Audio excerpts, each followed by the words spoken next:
விஜய் மாதிரி ஒரு இளைஞர்கள் அரசியலுக்கு வருவதை நான் வரவேற்கிறேன் பர்சனலாக. ஏன்னா ஒரு படத்துக்கு 250 300 கோடி ரூபாய் இன்னைக்கு சம்பளம் வாங்குற உச்ச நடிகர் ரஜினிகாந்த் கூட இப்போ நம்பர் 1 ஒன்றும் கிடையாது. நீங்கள் பார்த்தீங்கன்னா டாப்பில் தமிழ் திரைப்பட உலகத்தில் இந்திய திரைப்பட உலகத்தில் ஒரு முக்கியமான 4-5 இடத்துல இருக்கக்கூடியவர் விஜய். அப்போ இன்னொரு 25 வருஷம் அவருக்கு ஈஸியாக ஒரு சினிமாவில் கேரியர் இருக்கு. அந்த கேரியரை அவர் உதறி தள்ளிட்டு ஒரு 10 படம் பண்ணால் கூட 2500 கோடி ரூபாய் இருக்குதுங்க.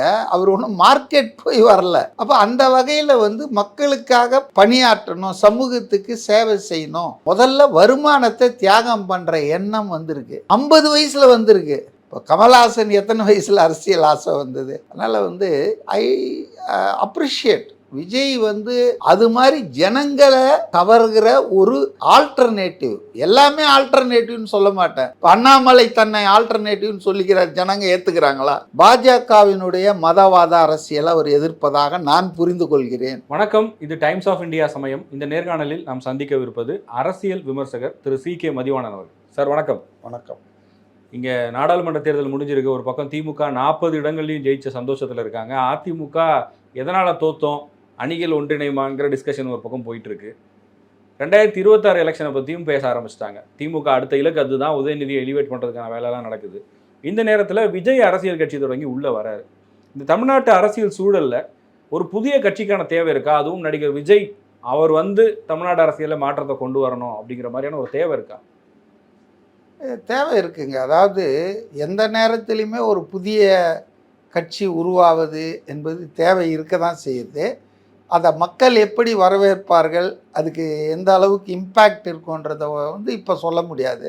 தேவை இருக்குங்க. ஏன்னா ஒரு 1967லேருந்து இப்போ 2024 வரையில் அநேகமாக மிக நீண்ட காலமாக திமுக அதிமுக அதிமுக திமுக மாறி மாறி ஆட்சி பண்ணிட்டாங்க. அதனால் ஒரு சேஞ்ச் தேவைன்ற உணர்வு மக்கள்கிட்ட இருக்குது. அப்போ அந்த சேஞ்சு யார் கொடுக்க போகிறாங்க அப்படின்போது அதுக்கு கொஞ்சம் ஃபீபிள் அட்டம்ப்ட் பிஜேபி தமிழ்நாட்டில் எடுக்குது. ஆனால் அது எடுபடாது. அந்த இடத்துல மாற்றம் வேணுன்றபோது விஜய் வரும்போது அது நிச்சயமாக அது எடுபடும் தேவை தான் நான் நினைக்கிறேன். பொதுவாகவே சினிமாவிலேருந்து அரசியலுக்கு வரும்போது ரீசெண்ட் டைம்ஸில் ஒரு பெரிய கிரிட்டிசிசம் இருக்கும். அவங்களுக்கு என்ன தெரியும், அவங்க சமூகத்துக்கு என்ன பண்ணிட போகிறாங்க அப்படிங்கிற ஒரு கேள்வி இருக்கும். அது விஜய்க்கும் பொருந்தும் தானே? விஜய் என்ன மாற்றிட போகிறாரு?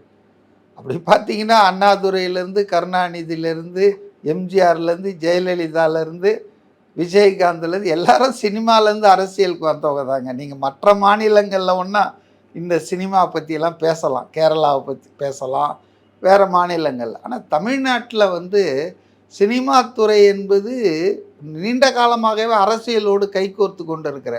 அதனால் நடிகர் நாடாளலாமான்றது நடிகரை வச்சு கட்சியை வளர்த்த திமுக காரங்க எம்ஜிஆர் வெளியே போனால் எழுப்பின கொஸ்டின் மார்க் அதெல்லாம் இப்போ எடுபடாதுங்க. அவர் ப்ரொஃபஷன். அது நடிகராக இருப்பது அவருடைய ப்ரொஃபஷன். இன்ஜினியராக இருக்காங்க, டாக்டராக இருக்காங்க, எக்கனாமிஸ்டாக இருக்காங்க. இப்போ மன்மோகன் சிங் பிரைம் மினிஸ்டர் ஆகலையா? அவர் என்ன ப்ரொஃபஷ்னல் பொலிட்டீஷியனா? இல்லை அவர் ஒரு வழக்கமான அரசியல்வாதியெல்லாம் ஒன்றும் கிடையாது. அதனால் நடிப்பு அவருடைய தொழில். எம்ஜிஆர் கூட நடிச்சுட்டு தானே இருந்தார். இல்லை, எம்ஜிஆரை நீங்கள் கம்பேர் பண்ணுறது, அவர் அரசியல்வாதி ஆகும்போது எம்எல்ஏ ஆக இருக்கார், ஒரு கட்சியில் பொருளாளராக இருக்கார், அதுக்கப்புறம் தனி கட்சி பார்க்குறாரு, அதுக்கு ஆட்சிக்கு வராரு. இவர் இன்றைக்கி தானே டைரெக்டாக அரசியலுக்கே வராரு. சரி, என்டி ராமாராவ் அண்டை மாநிலத்தில் அவர் என்ன எம்எல்ஏவாக இருந்தாரா? அதாவது ஒரு தெலுங்கு ப்ரைடு, தெலுங்குக்கு அவமரியாதை இருக்குது, தெலுங்குக்கு ஒரு மரியாதை வேணுன்ற ஒற்றை கோஷத்தை வச்சு ஒரு மிகப்பெரிய காங்கிரஸ் கட்சி, ஆளுமையில் நிறைந்த கட்சியை தேர்தல் களத்திலேருந்து அகற்றி ஆட்சியை பிடிச்சாரா என்டி ராமாராவ்? அப்போ அதுக்கு என்ன சொல்கிறீங்க? இன்னைக்கு மாற்றம். இப்போ ரஜினிகாந்த் வரணும்னு சொல்லிட்டு இருந்தார். அவர் என்ன எம்எல்ஏவாக இருக்காரா, வட்டை செயலாளராக இருந்தாரா, கவுன்சிலராக இருந்தாரா? அதெல்லாம் ஒன்றும் இல்லை. அதாவது விஜய் மாதிரி ஒரு இளைஞர்கள் அரசியலுக்கு வருவதை நான் வரவேற்கிறேன் பர்சனலாக. ஏன்னா ஒரு படத்துக்கு 250 300 கோடி ரூபாய் இன்றைக்கி சம்பளம் வாங்குகிற உச்ச நடிகர் ரஜினிகாந்த் கூட இப்போ நம்பர் 1 ஒன்றும் கிடையாது. நீங்கள் பார்த்தீங்கன்னா டாப்பில் தமிழ் திரைப்பட உலகத்தில் இந்திய திரைப்பட உலகத்தில் ஒரு முக்கியமான 4-5 இடத்துல இருக்கக்கூடியவர் விஜய். அப்போ அப்படிப்பட்டவர் 50 வயசில் 72 75 வயசுலேயும் கதாநாயகியோட டான்ஸ் ஆடிட்டு இருக்கிறாங்க நம்ம நாயகர்கள். அப்போ இன்னொரு 25 வருஷம் அவருக்கு ஈஸியாக ஒரு சினிமாவில் கேரியர் இருக்குது. அந்த கேரியரை அவர் உதறி தள்ளிட்டு ஒரு 10 படம் பண்ணால் கூட 2500 கோடி ரூபாய் இருக்குதுங்க. அவர் ஒன்றும் மார்க்கெட் போய் வரல. அப்போ அந்த வகையில் வந்து மக்களுக்காக பணியாற்றணும், சமூகத்துக்கு சேவை செய்யணும். ரொம்ப நாளாகவே அவர் ஒரு மன்றங்கள்லாம் வச்சுக்கிட்டு பேசிக்காக பண்ணிகிட்ருக்காங்க. அது ஒன்றும் அவர் புதுசாக வரா மாதிரி எனக்கு தெரியல. தேர்தல் அரசியலுக்கு கூட அவங்க நட்பணி மன்றங்கள் தேர்தலில் நின்று பஞ்சாயத்து தேர்தல் அது இதெல்லாம் விஜய் நற்பணி மன்றங்கள்லாம் பல இடங்களில் ஜெயிச்சிருக்காங்க. அதனால் அரசியலுக்கு அவர் வர்றதுன்றது வந்து ஒரு பொது நலனை அடிப்படையாக வச்சு தான் வர்றார். நாளைக்கே ரிஸ்க்கு தான் இது. இப்போ அவர் வந்து நாளைக்கு எதிர்கட்சி வரலாம், ஆளுங்கட்சி ஆகலாம், ஆட்சியை பிடிக்கலாம், பிடிக்காமலும் போகலாம். ஆனால் திருப்பி போய் அவர் வந்து சூப்பர் ஸ்டாராக நடிக்க முடியாது. அப்போ ஒரு பெரிய ரிஸ்க் எடுக்கிறாருல்ல. இந்த காலத்தில் யார் ரிஸ்க் எடுப்பாங்க? ரஜினிகாந்த் எத்தனை வருஷமாக நான் அரசியலுக்கு வரேன்னு சொல்லிகிட்டே இருந்தார். கடைசியில் உடல் நலம் சரியில்லைன்றார். ஆனால் ஜெயிலரு, அதுக்கப்புறம் வேட்டையன், இப்போ நடிக்க முடியுது. அதுக்கு உடல் நலம், மக்கள் பணிக்கு அதுக்கு ஒன்றும் இல்லைங்க. இன்கம் போயிடும், வருமானம் குறைஞ்சிடும். வர்ற வருமானத்தை யார் விடுவாங்க? குறைஞ்சது அவருக்கு ஒரு 200 கோடியாவது கிடைக்கும் இல்லை ஒரு படத்துக்கு. ஆக முதல்ல வருமானத்தை தியாகம் பண்ணுற எண்ணம் வந்திருக்கு. 50 வயசில் வந்திருக்கு. இப்போ கமல்ஹாசன் எத்தனை வயசில் அரசியல் ஆசை வந்தது? அதனால் வந்து ஐ அப்ரிஷியேட் விஜய் வந்து ஆட்சிக்கு வரணும், அவர் வந்து இது பண்ணணும் அப்படின்லாம் நான் சொல்லலை. மக்கள் தான் அதை தீர்ப்பளிப்பாங்க. ஆனால் ஒரு மாற்றம் தேவை. தமிழக அரசியலில் நீண்ட காலமாக அதிமுக திமுக திமுக அதிமுகன்னு மாறி மாறி இது போதும், எனஃப் இஸ் எனஃப். புதுசாக ஒரு ஆள் வரணும். போதும்னு சொல்றதுக்கான காரணம் என்ன? இப்போ 2 கட்சிகள் மாறி மாறி ஆட்சி செய்கிறாங்க அப்படிங்கிறதுக்காகவே நமக்கு ஒரு மாற்றம் தேவையா? இல்லை அவங்க ஆட்சி செய்தும் இங்கே எதுவுமே வளரலை, இல்லை எந்த ஒரு மாற்றமும் நடக்கலைங்கிறதுனால நீங்கள் கேட்குறீங்களா? அதாவது மாற்றம் நடக்கலைன்னு முட்டாள் கூட சொல்ல மாட்டாங்க. மாற்றங்கள் அது நடந்துக்கிட்டே தான் இருக்கும். ஏன் எடப்பாடி பீரியடில் கூட மாற்றங்கள் நடந்தது. இப்போ ஒரு கட்சி ஆட்சியில் இருப்பதால் மாற்றங்கள் நடக்கலை. அது அரசு எந்திரம், அது தானாக நடந்துக்கிட்டே இருக்கும், அப்டேட் ஆகிட்டே இருக்கும். சில பல நல்ல விஷயங்கள் நடக்கும், கட்டுமானங்கள் அதெல்லாம் நடக்கும். கொஞ்சம் அதிகமாக நடக்கலாம், கொஞ்சம் வேகமாக நடக்கலாம். அதெல்லாம் வந்து ஒரு தனிப்பட்ட கட்சியால் இல்லைங்க. தமிழ்நாட்டினுடைய வளர்ச்சி பாதை, கல்வியாக இருக்கட்டும், சுகாதாரமாக இருக்கட்டும், உட்கட்டமைப்பாக இருக்கட்டும், தொழிலாக இருக்கட்டும், இது எல்லாத்துலேயுமே இந்த 2 கட்சிகளுடைய பங்களிப்பு பெருசாக இருக்குது. இன்னைக்கு இந்திய அளவில் ஒப்பிடும்போது தமிழ்நாடு ஒரு முன்னணி மாநிலமாக இருக்குது. ஆமாம், அப்படி இருக்கும்போது ஏன் மாற்றம் தேவை? இதை விட முன்னணியாக ஒருத்தர் வந்தார்னா ஏன் இவங்களே இருக்கணும்னா நான் என்ன நினைக்கிறேன்னா, இப்போ பாருங்கள், உதாரணத்துக்கு சீனியர்ஸ் எவ்வளோ பேர் இருக்காங்க திமுகவில்.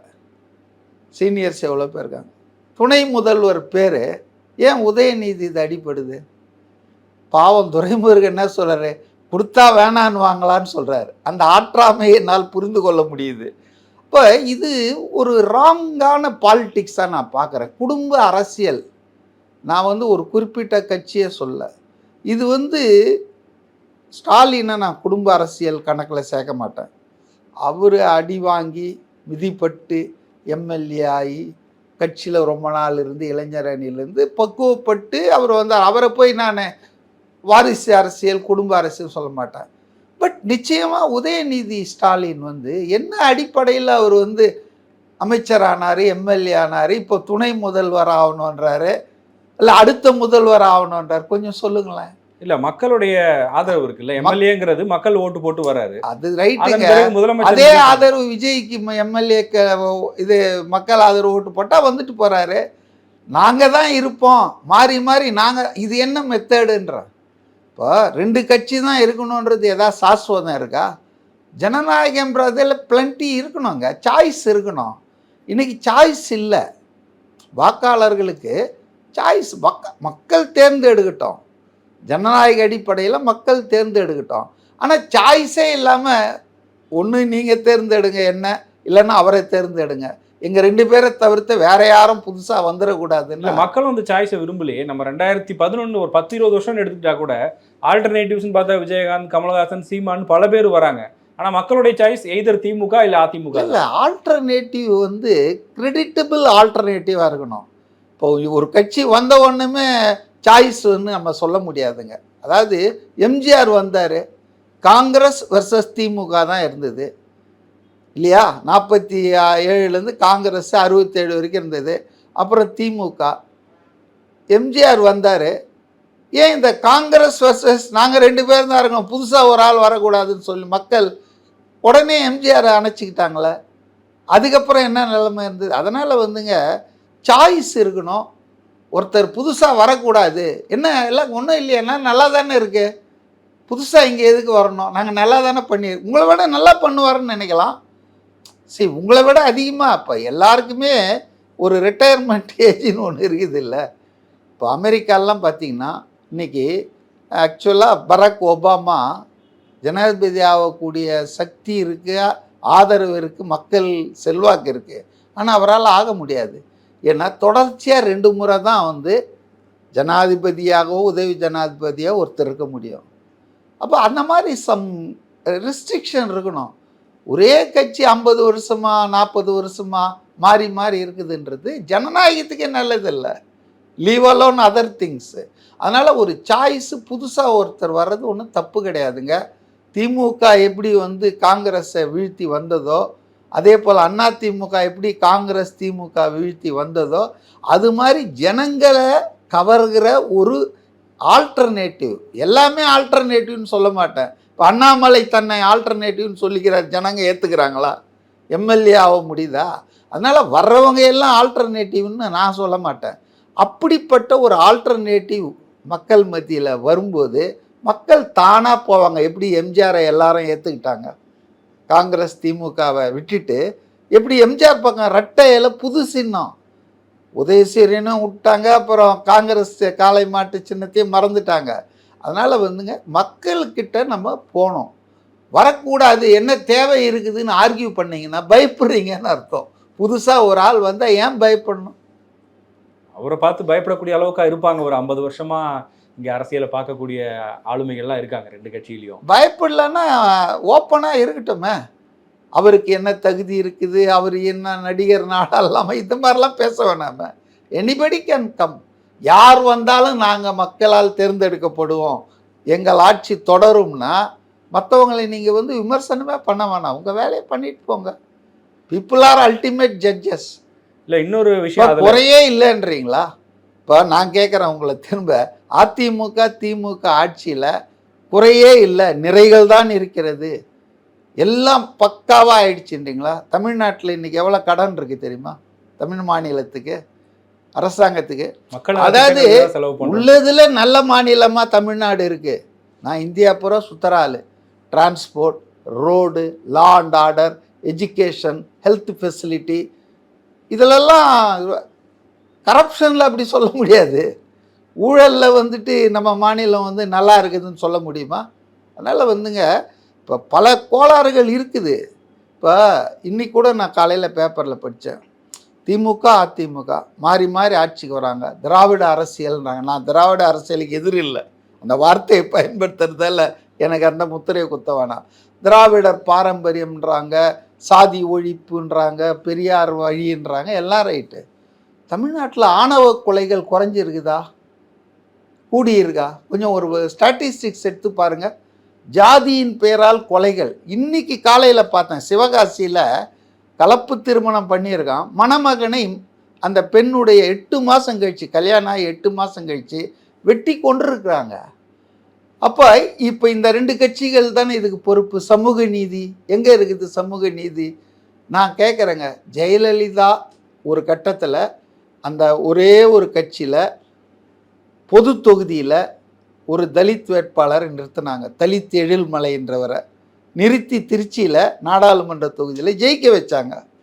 நான் கேட்குறேன், திமுக அதிமுக ரெண்டுமே ஜாதி மறுப்பு கட்சிகள், நீதி கட்சிகள் எல்லாம் சொல்கிறாங்கல்ல, யாராவது தனித்தொகுதியில்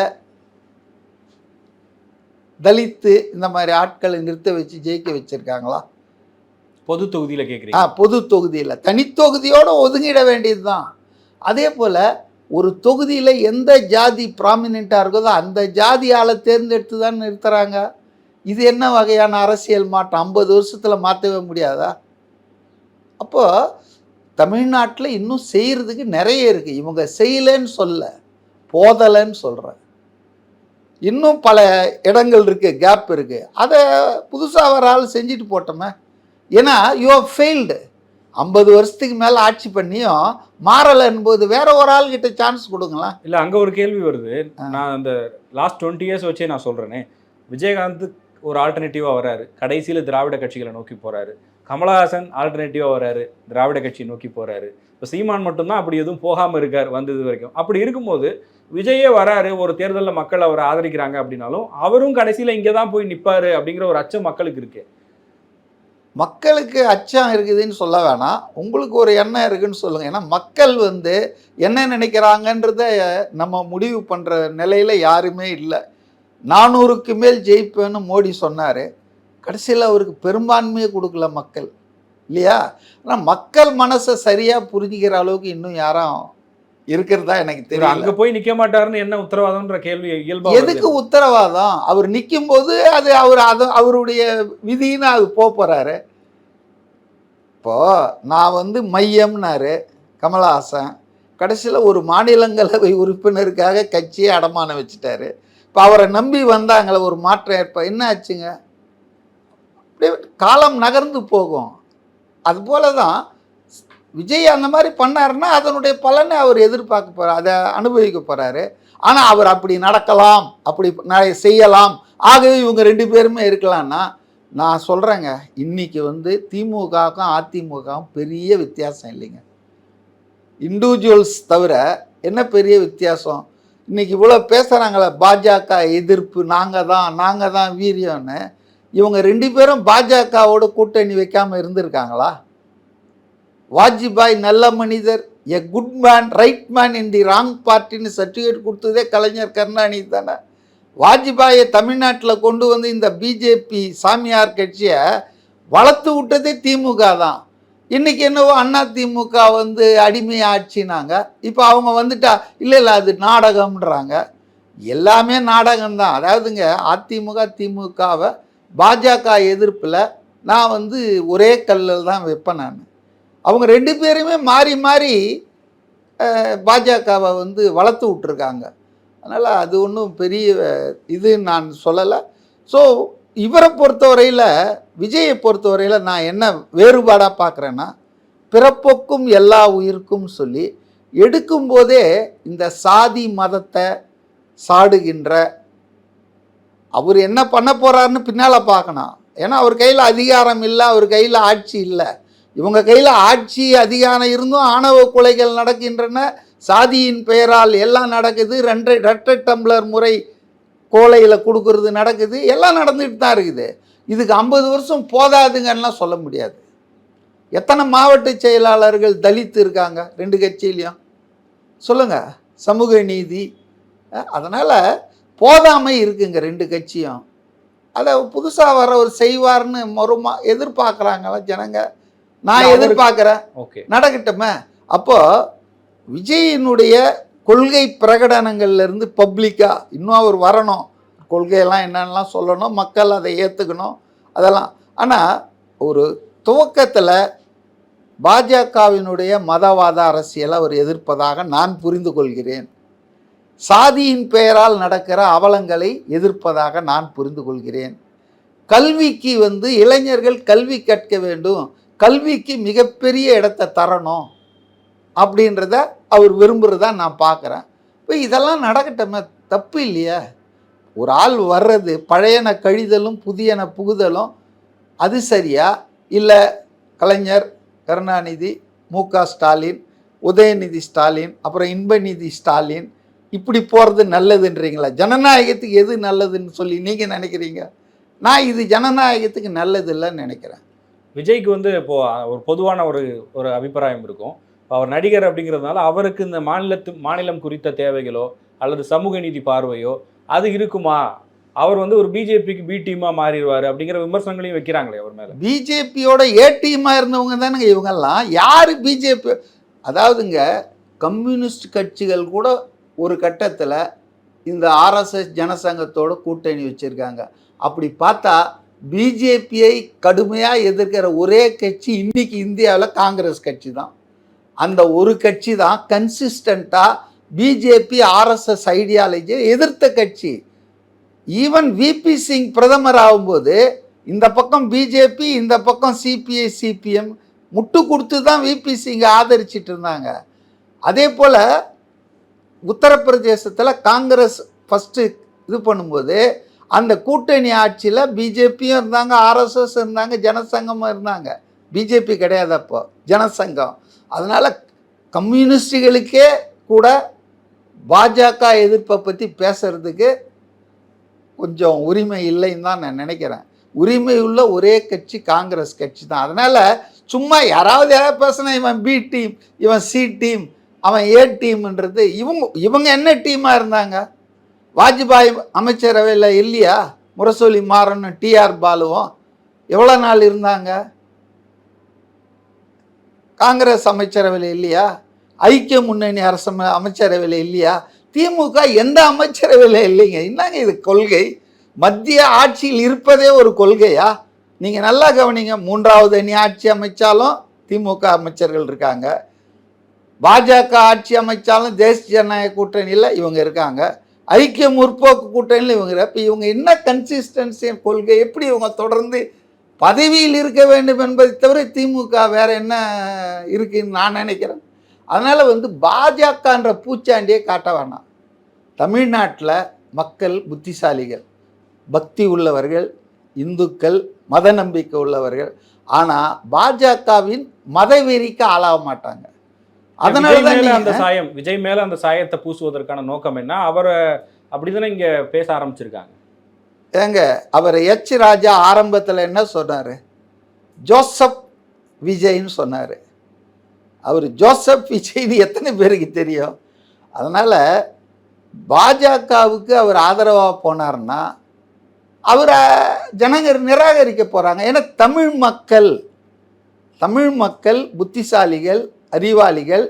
அதனால் அவங்க இந்த மதவாதத்துக்கோ மத வெறிக்கோ ஆளாகுமா? எம்மதமும் சம்மதங்க. நீங்கள் பாருங்கள், நாகூர் கோயிலில் போய் பாருங்கள், தர்காவில், வேளாங்கண்ணி மாதா கோயிலில் போய் பாருங்கள், எவ்வளோ இந்துக்கள் இருக்காங்க, போய் பாருங்கள். அதனால் நம்ம தமிழ்நாடு மத நல்லிணக்கத்துக்கு அடிப்படையான. இங்கே போய் பிஜேபிலாம் வரும், அதெல்லாம் ஒன்றும். பிஜேபி படம் காட்டுறாங்க, ஏராளமான பணத்தை வச்சுக்கிட்டு இருக்காங்க. பின்னால் அவங்க கூட்டணி வச்சுருக்காங்க, அமலாக்கத்துறை, சிபிஐ, இன்கம் டேக்ஸு, இது மாதிரி மத்திய அரசின் ஏஜென்சிகள் இருக்குது. இதெல்லாம் வச்சுக்கிட்டு அவங்க கொஞ்சம் டான்ஸ் ஆடுறாங்களே தவிர ஒரு காலும் தமிழ்நாட்டில் அவங்க காலை உண முடியாதுங்க. இப்போ கூட ஒரு 11% ஓட்டு வாங்கிட்டான் நாடாளுமன்றத்தில்னு அண்ணாமலை சொல்கிறாரு. இது யார் 11% ஓட்டு? என்ன ஓட்டு? பாமக ஓட்டு அதில் இருக்குது, பல ஓட்டு இருக்குது. உங்கள் ஓட்டு என்ன இருக்குது? நீங்கள் என்ன பண்ணீங்க? அந்த வகையில் நான் அதிமுக இவ்வளோ தோத்தாலும் அவங்க பர்சன்டேஜ் இன்க்ரீஸ் ஆகிருக்கு. ரெண்டாவதுங்க, நான் நாடாளுமன்ற தேர்தல் நம்ம பேசலை, ஆனால் ஒரு பாயிண்ட் சொல்கிறேன். மோஸ்ட் டிஸ்அட்வான்டேஜில் இருந்தது யார் தெரியுங்களா? அதிமுக. சாதாரண ஆள். இது நடக்கிறது நாடாளுமன்ற தேர்தல். யார் பிரதமர் வேட்பாளர்? பாஜக மோடின்னு சொல்லிட்டு அவன் தூக்கின்னு போகிறான். இங்கே ராகுல் காந்தின்னு திமுக கூட்டணி சொல்லுது. அப்போ இவருக்கு யார் எடப்பாடி பிரதமர் வேட்பாளரா? அந்த அம்மா சொன்னாங்க மோடியா லேடியான்னு. அந்த மாதிரி இவர் சொல்லுவாரா? 40 தொகுதியில் 28 தொகுதியில் போட்டி போட்டு. அதனால் பாராளுமன்ற தொகுதியில் அதிமுக தோற்றதில் ஆச்சரியமே இல்லை. ஜெயிச்சிருந்தால் தான் எனக்கு ஆச்சரியம். ஏன்னா தமிழக மக்களை பொறுத்தவரையில் புத்திசாலிகள் தெளிவாக முடிவெடுப்பாங்க. நடக்கிறது நாடாளுமன்ற தேர்தல். அப்போ இதில் பிரதமர் வேட்பாளரே யாருன்னு இல்லாத ஒரு ஆளுக்கு எப்படி ஓட்டு போடுவாங்க? இந்த டிஸ்அட்வான்டேஜஸான சூழலில் அந்த கட்சி நாலா சில்லியாக உடைச்சி பிஜேபி தனித்தனியாக வச்சிருக்கிற நேரத்திலையும் அவங்க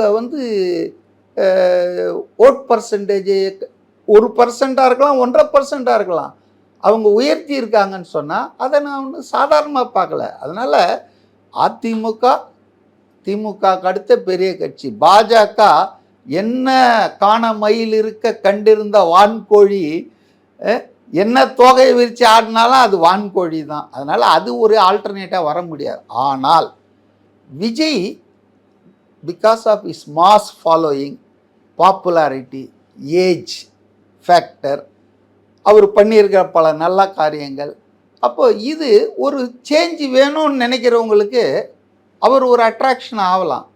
அது இப்படி ஆகிடும் அப்படி ஆகிடும் நான் சொல்ல. ஆனால் வர்றதே தப்பு. 2 பேரும் நல்லா தானே ஆட்சி பண்ணிட்டு இருக்காங்கன்னா 2 பேரும் ஒன்றா ஆகிட்டோம். இப்போ நீங்கள் அவருடைய வருகை இங்கே எந்த அளவுக்கு தேவை இருக்குன்றதை சொன்னீங்க. நான் இறுதியாக என்ன கேட்கணும்னு நினைக்கிறேன்னா, அவருக்கான புரிதல் இப்போ நம்ம பார்த்துருக்கோம்ல, அவர் சொன்ன விஷயங்கள். இப்போ இந்த கல்வி நிகழ்ச்சி நடத்துகிறாரு, நீட் எதிர்ப்பை பற்றி பேசுகிறாரு, பிளவுவாத அரசியல் எதிர்ப்பேன்னு சொல்கிறாரு. இது வரைக்கும் அவர் பேசிய விஷயங்களை வச்சு பார்க்கும்போது எந்த மாதிரியான அரசியலாக அது இருக்க போகுது? இல்லை, இன்னும் அவர் தெளிவாக சொல்லணுங்க. அவருடைய என்ன அரசியல் என்பது எந்த திசையை நோக்கி பயணம் இன்னும் சொல்லலை அவர். அதாவது நான் எந்த வகையில் பார்க்குறேன்னா, இவ்வளோ வருமானம் உள்ள, இவ்வளோ மார்க்கெட் உள்ள, இவ்வளோ வசதி வாய்ப்புகள் உள்ள, ஒரு ரொம்ப வசதியாக இருக்கக்கூடிய, ஜாலியாக இருக்கக்கூடிய ஒரு திரைத்துறையிலிருந்து இந்த ஒரு அரசியல் என்பது சாக்கடை இல்லையா? அவர் நுழைஞ்ச உடனே கல் எடுத்து அடிப்பாங்க. அவர் இந்த அரசியல்ன்ற அந்த சேத்துல இறங்கி வந்து தான் ஆகணும் அப்படின்ற அந்த துணிச்சலான முடிவை நான் வரவேற்கிறேன். இனிமேல் அவர் கொள்கைலாம் சொல்லட்டும், பார்க்கலாம். அதானே அவர் சொன்னமே, இன்னும் சொல்ல. மாநாடு ஏதோ நடத்த போகிறதா சொல்கிறாங்க. இந்த மாநாட்டில் அவருடைய கொள்கை பிரகடனம்லாம் ஏங்க எவ்வளோ கொள்கை பிரகடனம்லாம் பண்ணவங்கலாம் என்ன ஆச்சு? மாநிலத்தில் சுயாட்சி, மத்தியில் கூட்டாட்சி, ஏழையின் சிரிப்பில் இறைவனை காண்போம்லாம் இப்போ என்ன ஆச்சுங்க? அதனால் இந்த மியர் ஸ்லோகன் மாங்கரிங், கோஷங்கள், நாங்கள் சொன்னோம், ரைட்டு சொன்னாங்க, நீட்டை ஒழிச்சிரும், அடுத்த நிமிஷமே நீட்டு போயிடும்னாங்க, போயிடுச்சா? இப்போ இதெல்லாம் சொல்கிறதெல்லாம் இல்லைங்க, செய்கிறது தாங்க நான் பார்க்க விரும்புகிறேன். நிறைய சொல்லிட்டாங்க, சாராய கடைகளை குறைப்போம். எனக்கு நல்லா ஞாபகம் இருக்குது, ஸ்டாலின் வீட்டு வாசலில் கருப்பு கொடியோட ஸ்டாலினும் உதயநிதியும் எடப்பாடி ஆட்சியில் மதுக்கடைகளை மூடுவோம், கனிமொழி பேசின பேச்சு என்ன? இப்போ என்ன சொல்கிறாங்க? அதனால் இந்த எழுதுறது, பேசுறது, சொல்கிறதெல்லாம் வெறுத்து போயிருக்கிறோம். இப்போ மோடி கூட என்ன சொல்கிறாருங்க, எல்லாரையும் இணைக்கிறேன்றாரு. தேர்தல் நேரத்தில் அவர் முஸ்லீம்களுக்கு எதிரான நஞ்ச கக்கனதெல்லாம் நம்ம கேட்டோம், பார்த்தோம். ஒரு நாட்டின் பிரதமர் பேசக்கூடாத வார்த்தைகள், அதிகமாக புள்ள பெற்றுக்கிறவங்க, ஆக்கிரமிப்பாளர்கள், இப்படியெல்லாம் பேசினவர் என்ன சொல்கிறாரு? எல்லா சமூகத்துக்கும் நான் இதை வச்சா நம்ம இடப்பட போகிறோம். அவர் என்ன செய்கிறார்?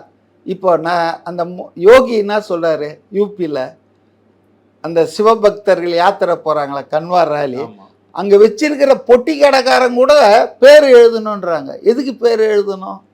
நல்ல வேளை உச்ச நீதிமன்றம் அதுக்கு இடைக்கால தடை விதிச்சிருக்கு.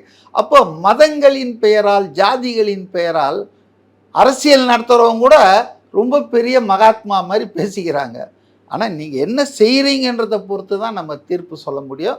அதுபோல் லெட் விஜய் கம்ஸ். இன்னும் அவர் இப்போ தான் அரசியல் கட்சியை தொடங்கியிருக்காரு. அவர் தேர்தலில் நிற்கணும், தேர்தலில் நின்று அவருடைய கட்சி கொள்கைகளை சொல்லணும், மக்கள் அதை எந்த அளவுக்கு ரியாக்ட் பண்ணுறாங்க, அப்புறம் தானே அடுத்ததெல்லாம். அவர் ஆட்சியை பிடிச்சி வெயிட் பண்ணணும், அவர் என்ன செய்கிறாருன்னு. இன்றைக்கி செய்ய முடியுமா அவரால்? அவர் விருப்பம் இருக்கலாம், விஜய்க்கு இதை பண்ணணும் அதை பண்ணணுன்னு. Until he gets the power, government power வராமல் அவரால் எதை செய்ய முடியும்? அப்போது ஒரு வாய்ப்பு கொடுக்கணும். அந்த வாய்ப்பு கொடுத்து பார்த்துட்டு பண்ணலான்னா அப்போ ரியாக்ட் பண்ணலாம். வாய்ப்பு கொடுப்பதற்கே இவ்வளோ விஷயம்னா, நீங்கள் 55-60 வருஷமாக வாய்ப்பை வச்சுட்டு இருந்தவங்க என்ன பண்ணிகிட்டு இருக்கீங்க தமிழ்நாட்டில்? விஜய் வர்றதெல்லாம் ஓகே, ஆனால் இதுக்கு முன்னாடியே அவர் படத்துக்கு பிரச்சனை வந்தப்பவே போய் சரண்டர் ஆகிடுவார். இன்றைக்கி அவர் அரசியலுக்கு வந்தாருன்னா உதயநிதியவோ இல்லை வேற கட்சியை சேர்ந்தவர்களையோ அவரால் எதிர்த்து நிற்க முடியுமா, அவரால் அரசியல் பண்ண முடியுமா அப்படின்ற ஒரு கொஸ்டினும் இருக்குது. இதெல்லாம் ஹைப்போதெட்டிக்கல் கொஸ்டின் நான் நினைக்கிறேங்க. அதாவது அவர் சரண்டர் ஆகிட்டாரு, இதெல்லாம் நீங்களும் நானும் பார்க்கல, எல்லாம் இயர்ஸே தான். இப்போ அவர் தலைவா பட பிரச்சனையை சொல்கிறாங்க. தலைவா படம் ரிலீஸ் ஆகலைன்னு சொன்னதான் ஒரு வீடியோ போட்டார், அதுக்கப்புறம் படம் ரிலீஸ் ஆகலைன்னா எடப்பாடியை போய் பார்த்தாரு, அந்த மாதிரி. அப்போ அவருக்கு அந்த நடிகராக தொடரணும், ஃபில்ம் இண்டஸ்ட்ரியில் கால் பதிச்சு இருக்கணும். அப்போ அது அந்த வாழ்க்கை தொடரணும். அதனால் அவர் வந்து காம்ப்ரமைஸ் பண்ணியிருக்கலாம். ஆனால் இப்போ தான் அது வேண்டாம், தொழிலே வேண்டாம், வருமானமே வேண்டான்னு விட்டுட்டு வரார. களத்தில் வந்து இறங்குறவர், நீ நேற்று அப்படி இருந்த, முந்தா நாள் நீ அப்படி இருந்தேன்னு பேசலாமா? அப்படி பேசுறது சரியில்லைன்னு எனக்கு. ஒரு ஆளுக்கு வாய்ப்பு கொடுக்கணும். அவர் என்ன செய்ய போகிறாரு, செய்கிறாருன்னு தான் பார்க்கணுமே தவிர, இப்போ காம்ப்ரமைஸ் பண்ணாத கட்சிகள் ஏதாவது இருக்குதா? கொள்கைகளை காம்ப்ரமைஸ் பண்ணாதவங்க. அடைந்தால் திராவிட நாடு, இல்லையேல் சுடுகாடு அப்படின்னு அண்ணாதுரை சொன்னார். இப்போ என்ன சொல்லிட்டு இருக்காங்க? இதெல்லாம் நம்ம சொல்ல முடியுமா?